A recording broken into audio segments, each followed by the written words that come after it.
God, that's cool, isn't it? Yeah. Please give a very, very warm welcome to the director of The Black Godfather, Reginald Hudlin. Reginald Hudlin. Reginald Hudlin. Yeah.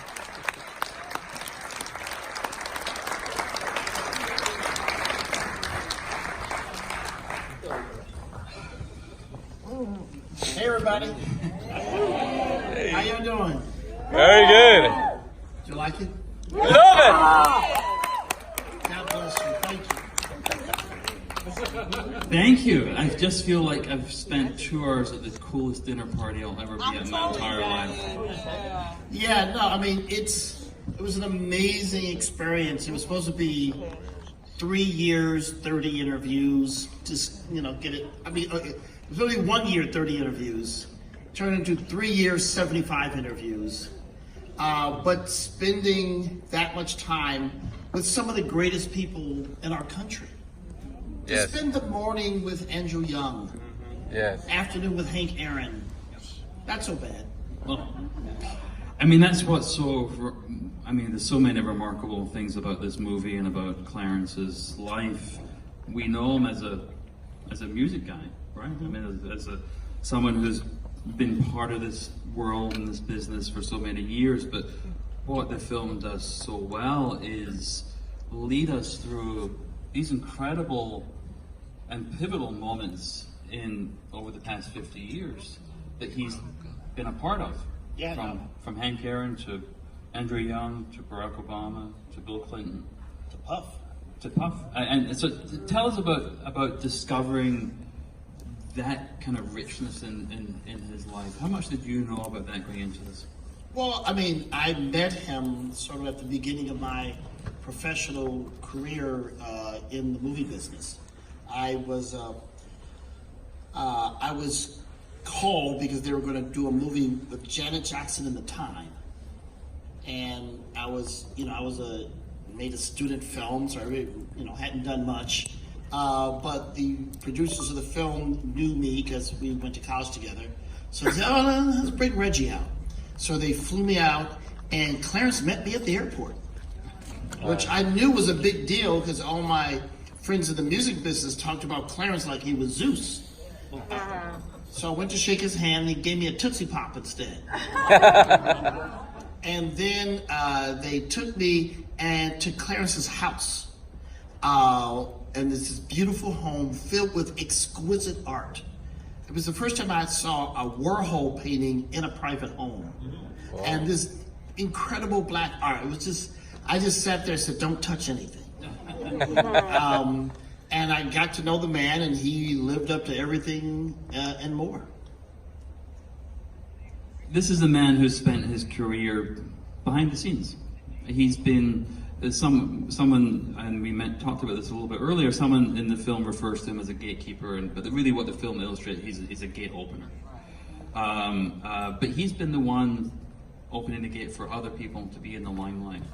As a filmmaker, what were some of the challenges for you in getting him to be so open, and also not only about his successes, but about some of the challenges he faced? Well, I mean, for years, we said, "Clarence, you need to write a book. You need to tell your story. Future generations need to know all this stuff." I'm not doing all that.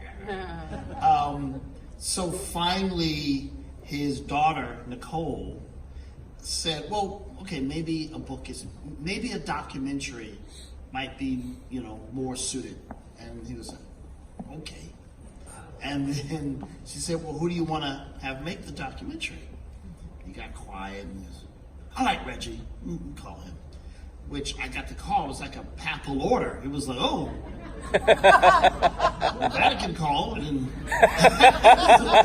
so I was super excited and drop everything and get to work. It's also a huge responsibility. It's a huge responsibility because he's a once in a century kind of figure, right? And he's so pivotal, and there's so many stories. And how do we capture all these stories? How do we connect them? How do we get people to understand the mosaic of his life? Now, when Clarence decided to talk and tell his story, he was very open. You know, he talked about the failures just as easily as the successes. He wasn't trying to mold or protect his image or anything like that. He's not vain that way at all. So that was fantastic. So you started off thinking of 30 interviews in 1 year, and you ended up with 75. How did you know when to stop?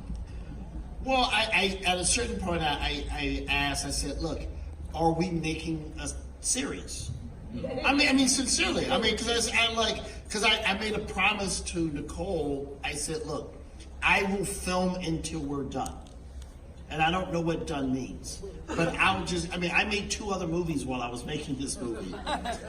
So I said, I just won't stop, because this is it. We've got to do this right. There's only one way to do this. So finally, we just got to the point where it was like, look, there's still legends we can talk to. There's still stories we can tell.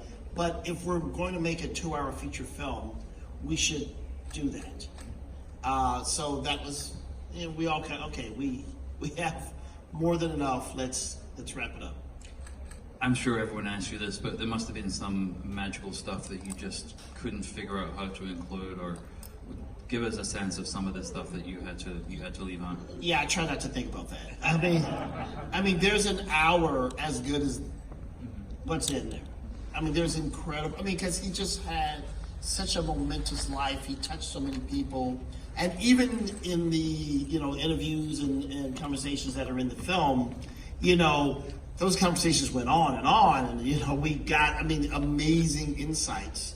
Not to mention just side conversations. Again, Andy Young is, well, when I was with Martin Luther King, whoa, right. You were with Jesus, right? You were with modern day Jesus, and you were his apostle, which makes you Paul or Mark, So it was just lots of amazing conversations. Nicole, Yvonne, his daughter, is one of the producers, and obviously is in the film, and she's also been kind of Clarence's personal historian. She's been interviewing him for years, and I'm curious if you and Nicole have spoken, and what your takeaway is as the kind of most surprising thing that you learned about Clarence and making this film and the impact he's had. Yeah, I mean, Nicole's dedication was amazing. I mean, she decided that she was going to tell her father's story when she was 9. And I think for the year or more, she has these regular lunches with her dad, and she's been recording the lunches. So God bless her for having that instinct and following through with it, not to mention making this movie possible, and all the work she did to make the movie happen.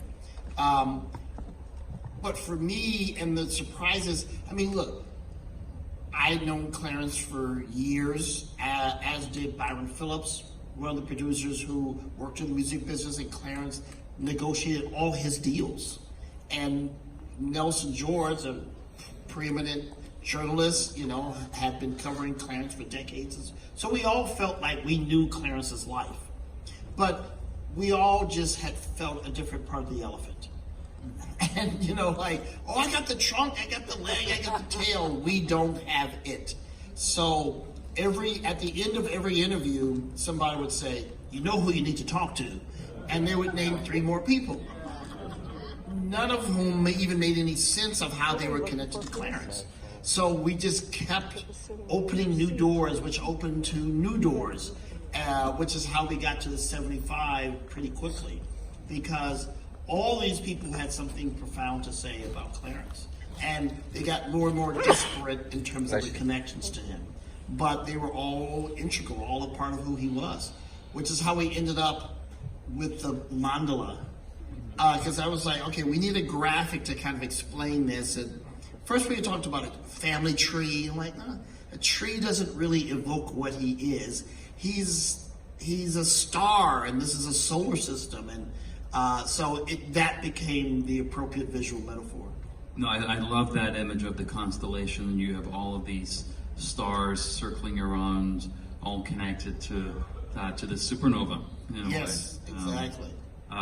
But so you spent time in probably what has got to be the coolest room in the universe with Clarence and Quincy Jones. No question. Tell us about what that was like in there. That is fantastic. Well, this is the definition of fly on a wall.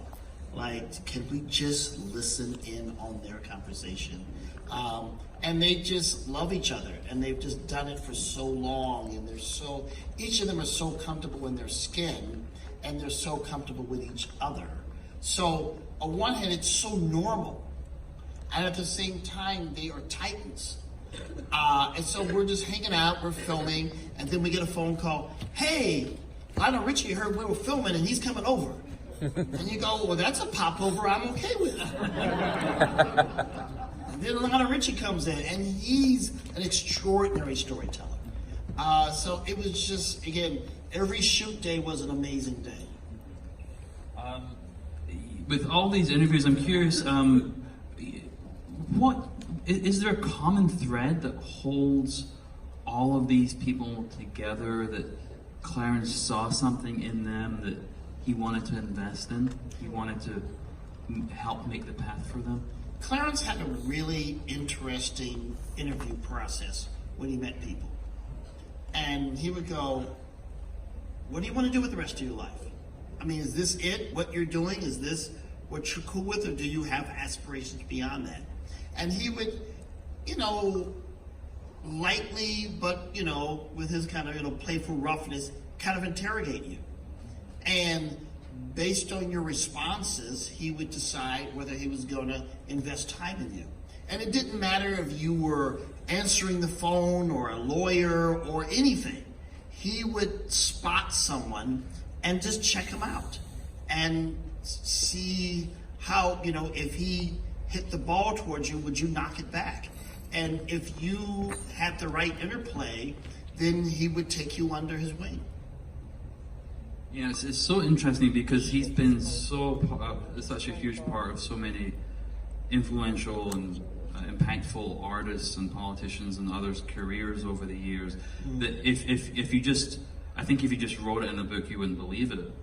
And in some ways, through the process of your interrogation of him and of all of these interviewees, you have his testimony, but also all of these corroborating witnesses. Yeah.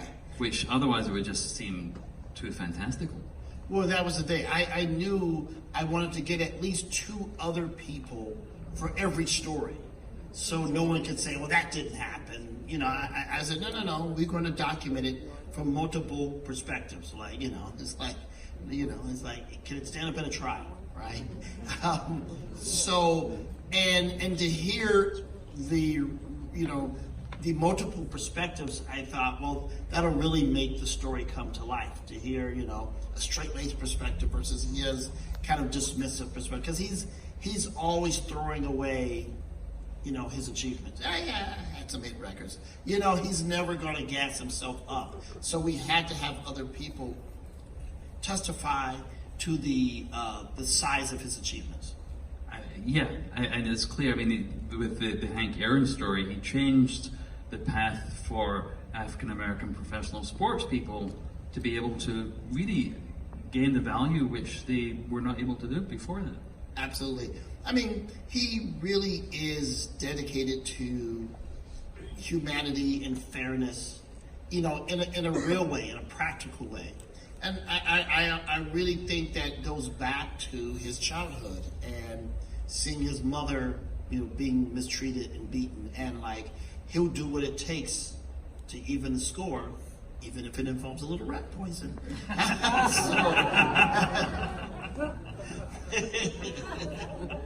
Well, he has a couple of kind of wonderful quotes in the film. One is he says, "I've helped a lot of people, but my job, so far as I'm concerned, is to move people forward, period." Yeah. But then he also says, it's all about the numbers. It's just about the numbers, nothing but the numbers. And he says that a couple of times in the film. Reconcile those things. I think they are reconcilable, but at first glance they seem poles apart, but they're not. Well, yeah, he's not into kumbaya, touchy-feely moments that don't mean anything. You know, numbers on one hand means measurable growth, right? And he understands that we live in a capitalist society, and you know, if you don't have the dollars, it don't make sense. And at the same time, I think Kenny, Babyface, said it very well that he uses that as a protective field for what he's really about, which is very heartfelt and very spiritual. I remember we were shooting and Kenny started breaking that down. I'm like, this is why I love you, Kenny. You're so smart. And I knew that was the end of the movie when he said it, because it was the perfect summation of who Clarence really is. Like, you know, here's his outward appearance, but here's what's happening inside.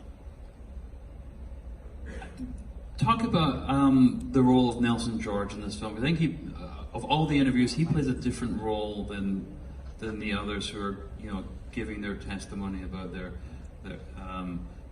personal the impact that Clarence had on them personally and then their careers.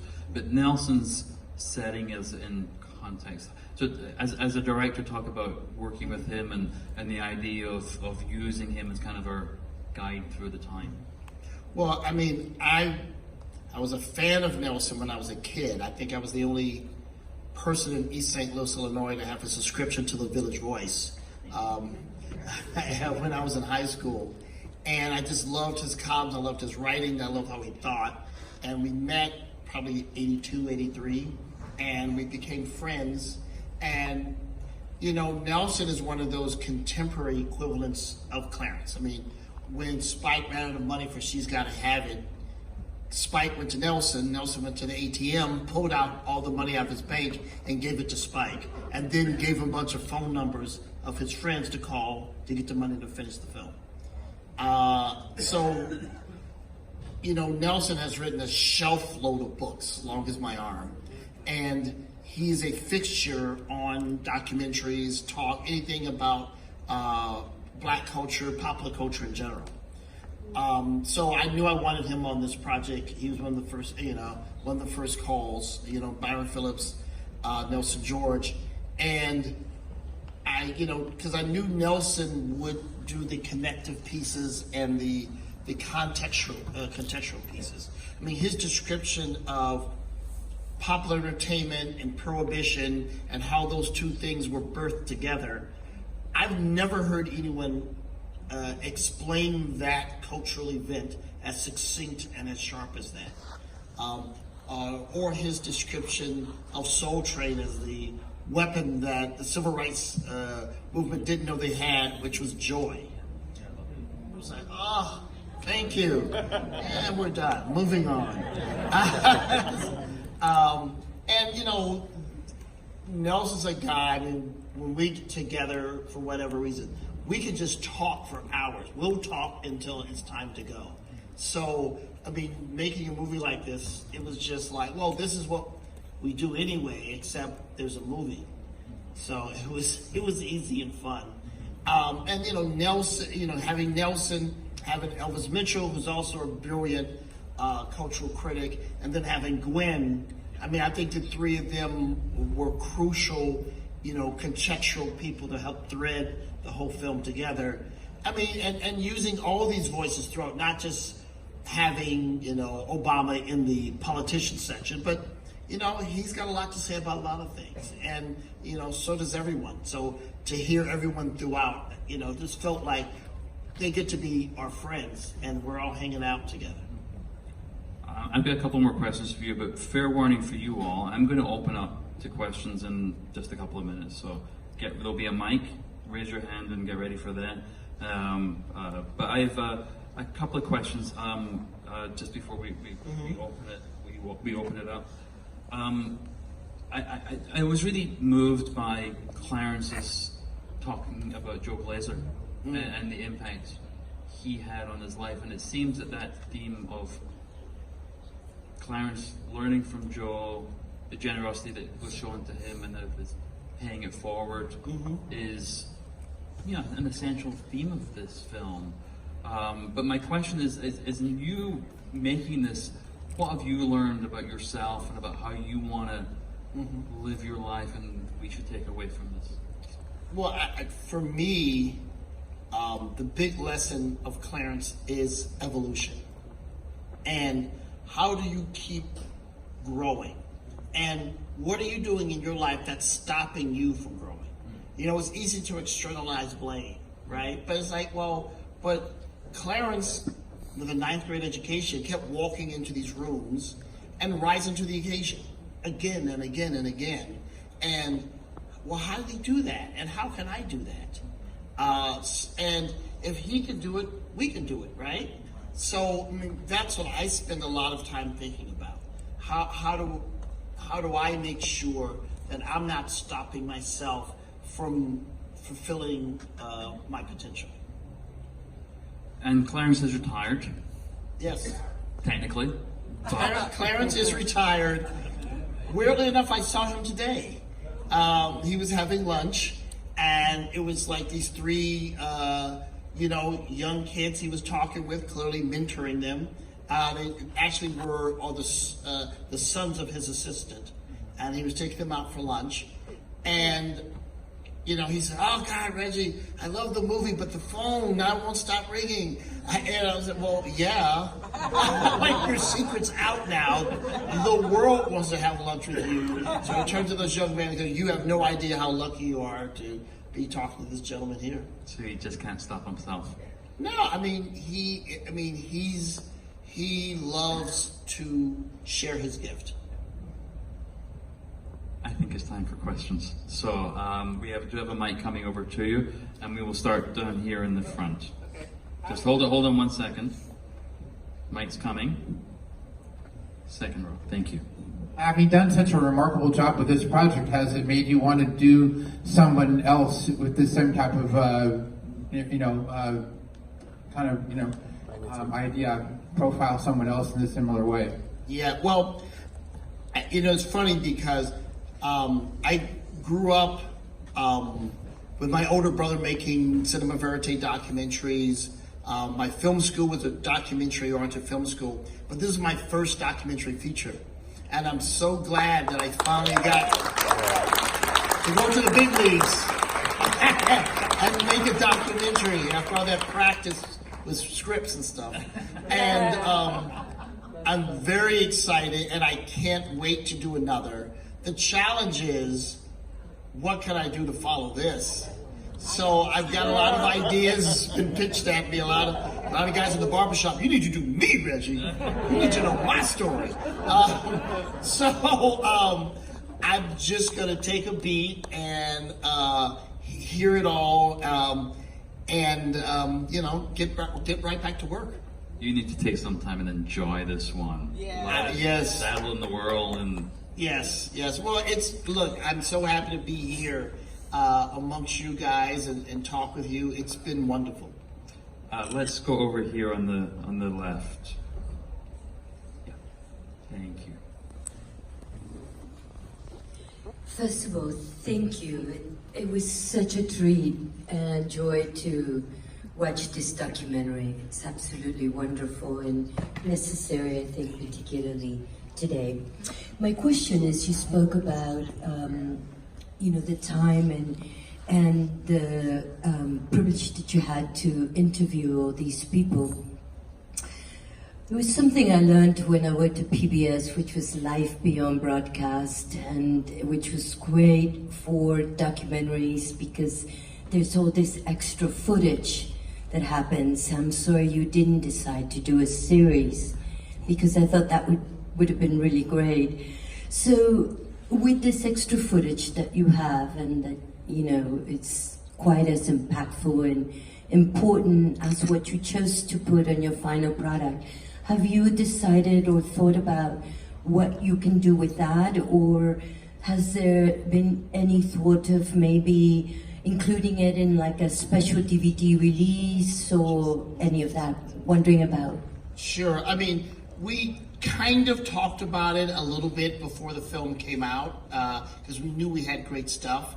But now, given the wonderful reception the film is having, hopefully we'll have some more conversations because it would be a shame for folks not to see more.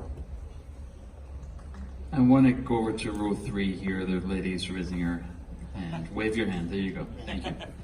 Hi, Reggie. Hi, Simon. Hi. How's Helen? She's great. Good. First of all, I just want Helen's my mother. I didn't want to say it. She is. She's awesome. She's the most popular member of the family. Yes, she is. First of all, I just want to thank you for getting his story out. I was this girl that Clarence Avon said, who's that goddamn girl? From 70s with Soul Train into Motown into Burrell.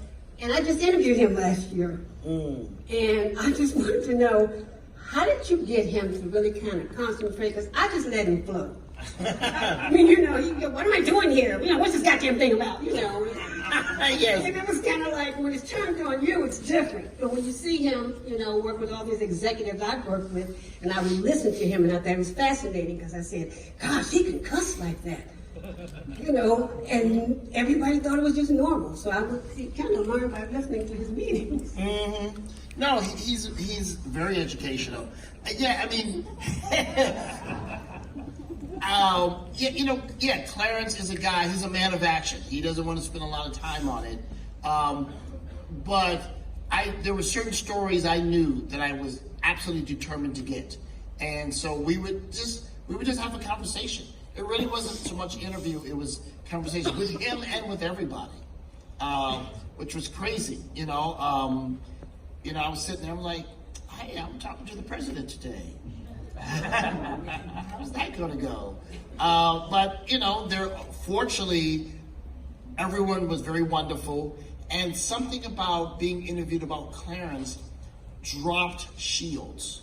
And everyone got way more open than I ever anticipated. I mean, the Bill Clinton conversation, when I asked him, the most important piece of it, I did not expect that. And it was stunningly honest and vulnerable, and it really impacted me. So yeah, Clarence has a powerful effect. And we're going to go kind of midway back, the gentleman with his hand raised there. Thank you. There's no words that can explain how beautiful this is. I want to ask you, what did he say when you first showed it to him? How much did he cuss you? So I heard that he had seen the film, and he did not want to see the film until it was finished. He would sometimes call and go, "Why is it taking so long?" And he said, "Well, it's a movie, Clarence." So, and then he would go, "Well, what'd you film? Don't tell me, don't tell me, don't tell me." So finally, Nicole showed him the film. Then we heard he wanted to have lunch. So we're sitting there at lunch, and he's just talking like it's another day. I'm like, "Clarence, what did you think of the movie?" And he got quiet and said, "I dropped a tear. Y'all broke me down."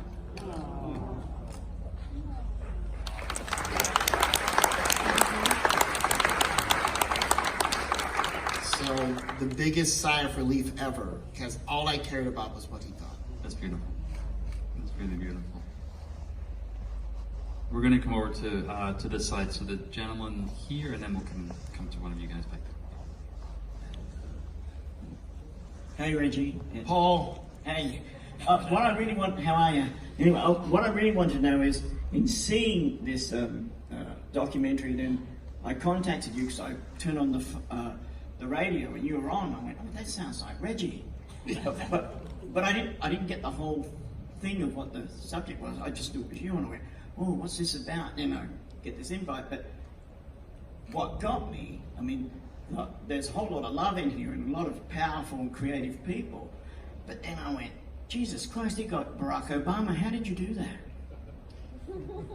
I said, "We're calling for a documentary about Clarence Avon." I mean, and truly this is where one of the many ways Nicole was crucial.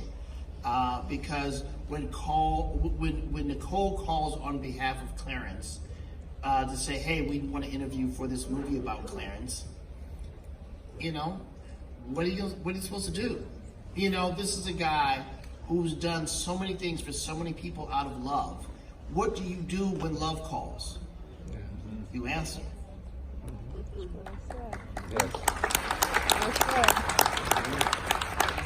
So yes, ma'am.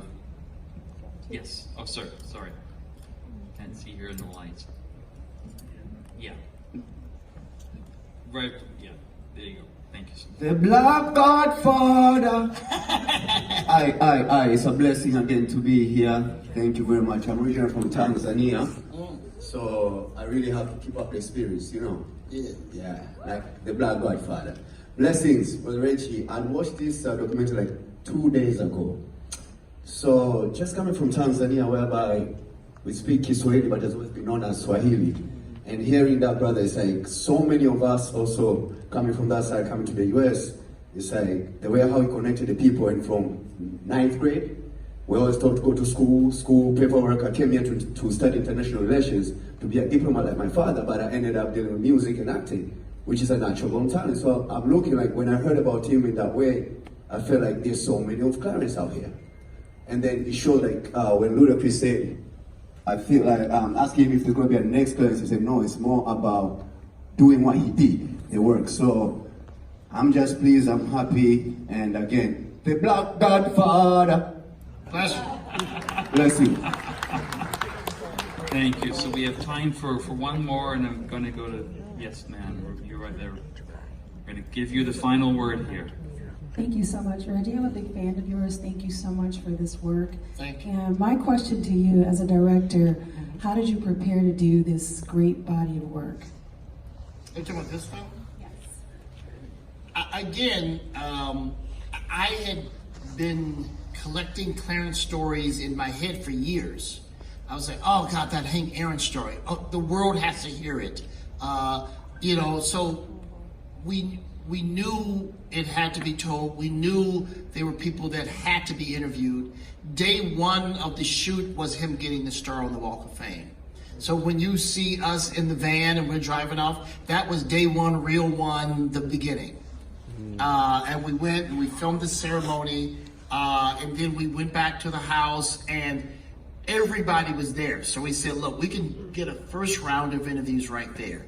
So we talked to Snoop, we talked to Jimmy Jam and Terry Lewis, we talked to, you know, Big John Platt, you know, so there was so that day one, we just got a huge chunk of great material right then and there. So we knew we had a fantastic film.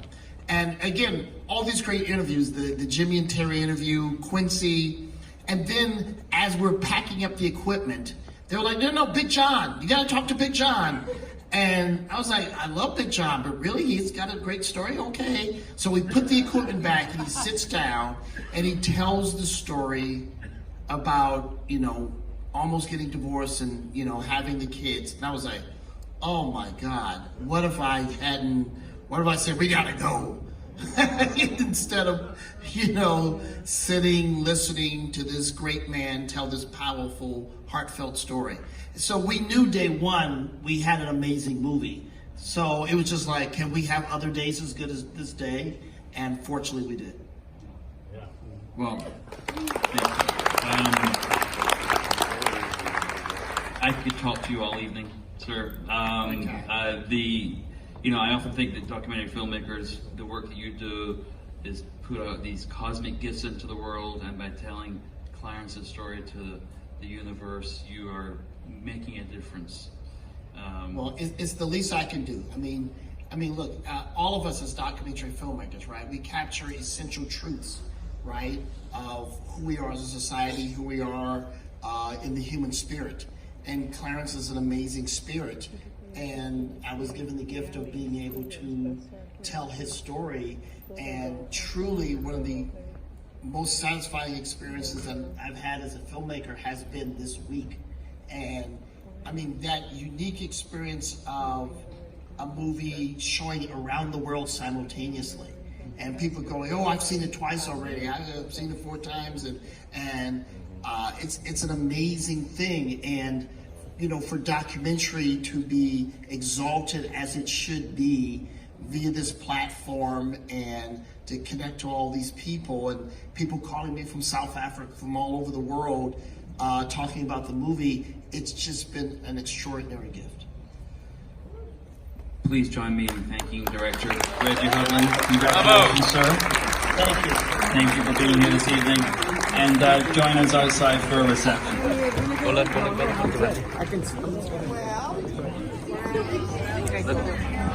Quay lại con.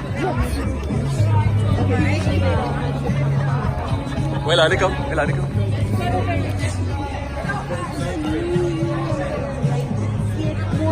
God, thank you. We're heading over. Oh, yeah, we're heading over. Great interview.